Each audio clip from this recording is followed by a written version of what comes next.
Olá, bem-vindo à aula de História da Estamparia, que é uma aula que está dentro do curso de Designer de Estampas. A gente vai começar aqui falando sobre a relação do designer africano, do século 19, 20 e 21, porque você encontra isso até hoje, Esse designer que você está vendo aí, com os modelos, é um designer encontrado até hoje, é uma fonte de inspiração. E o designer celta, que é algo que acontece na Europa, 500 anos antes de Cristo. Se a gente fizer um paralelo, vai dar mais ou menos 2500 e poucos anos, Então vocês vão observar que entre o desenho celta feito lá atrás, 500 anos, e o desenho, e o designer moderno, moderno porque da época moderna, da época contemporânea, feito na África, eles têm algo em comum. E o que é que eles têm em comum? O grafismo, o uso das figuras geométricas, os entrelaçamentos,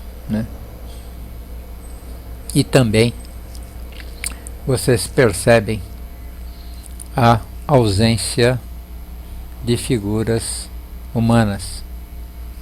Então todos os dois designers, embora vocês vão encontrar alguma coisa como flor ou como um animal, você vai perceber a ausência da representação humana.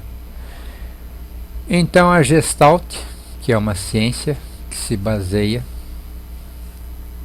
no conhecimento da forma e do conteúdo, de como foi feito e do que parece ser. Então aqui vocês têm dois exemplos clássicos, embora se conheça muita coisa celta sobre o designer de anéis ou de joias, mas isso já existia em tecido, em gravações.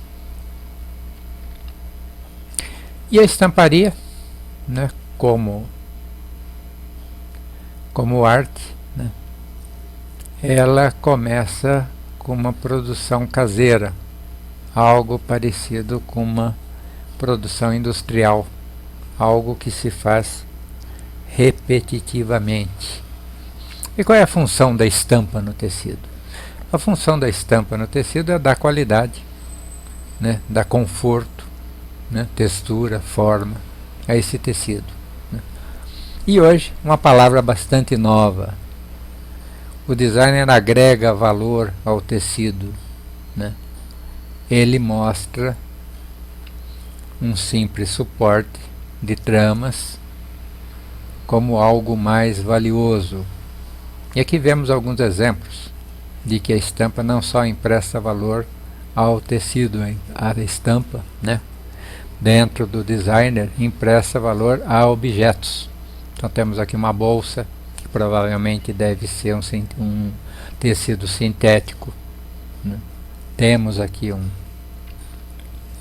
par de sapato de polímero, que é um plástico. Então a estampa pode ser usada, o designer de estampa pode se utilizar da sua expertise, de seus conhecimentos, para produzir qualquer objeto, ou seja, ele pode emprestar valor, tornar os objetos mais valiosos. Esse mundo de estampa, esse mundo da estética da estampa, dos ícones, dos geometrismos, das formas orgânicas, se chama semiótica, que é o mundo dos símbolos, dos ícones. Por enquanto, essa é a primeira aula para a gente tomar conhecimento da estamparia. Vamos começar a construir algumas estampas no Illustrator e daqui a pouco nós já temos a segunda aula. Até já!